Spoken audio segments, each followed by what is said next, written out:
So hi అండి, ఇది April మంత్లో డే 10. మీరు గిఫ్ట్ నిఫ్టీ చూస్తే మార్కెట్ ఓపెన్ అవడమే గ్యాప్ డౌన్ ఓపెన్ అయింది అండ్ ఇక్కడ కన్సోలిడేట్ అయింది. అండ్ మన మార్కెట్ ఏమైందంటే ఫ్లాట్ ఓపెన్ అయింది.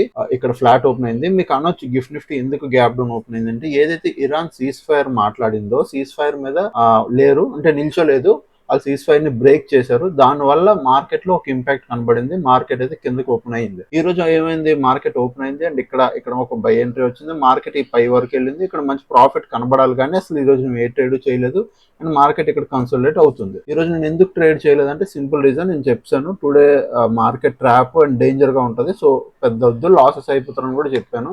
యూజువల్ ఇలాంటి మార్కెట్ లో అలాంటి ట్రాప్ ఎక్కువ ఉంటుంది. ఓకే, అండ్ ప్రెసెంట్ మా ఆల్గో కూడా చూస్తే, ఆల్గో చూడండి 172 173 ఇట్లా ప్రాఫిట్ నడుస్తుంది. ఎందుకు నడుస్తుంది అంటే, మార్నింగ్ ఇక్కడ ఎంట్రీ తీసుకుంది ఆల్గో, ఇక్కడ వరకు 2000 ప్లస్ ప్రాఫిట్ ఉండాలి, తిరిగి అది మళ్ళీ కాస్ట్ వచ్చింది కాబట్టి సో స్టాప్ లో సిట్ అవ్వలేదు కాబట్టి ఇంకా 170 అట్లా చూపిస్తుంది.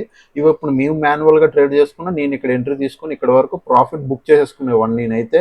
బట్ ఈరోజు ఎంట్రీ తీసుకోలేదు, ఎందుకో నాకు డౌట్ ఉండాలి మార్కెట్లో కొద్దిగా ట్రాప్ అవుతారేమో అని, అందుకు నేను తీసుకోలేదు. సో అదే సేఫ్ చేసింది, ఎందుకంటే మార్కెట్ ఇదంతా ఫుల్ పైనంతా వరస్ట్, మళ్ళీ కిందకు వచ్చింది ఇక్కడ సేమ్ వరస్ట్ మూమెంటమ్. బెటర్ ఒక్కొక్కసారి ట్రేడ్ చేయకపోవడం కూడా ఈజ్ ఇంపార్టెంట్ ట్రేడింగ్లో, అది సైకాలజీ బిల్డ్ చేస్తుంది అనమాట. ఓకే, సో ఇలాంటి మరిన్ని వీడియోస్ కోసం అండ్ సిరీస్ని ఫాలో అవ్వాలంటే ఛానల్ పేజ్ అయితే ఫాలో అయిపోండి. Thank you.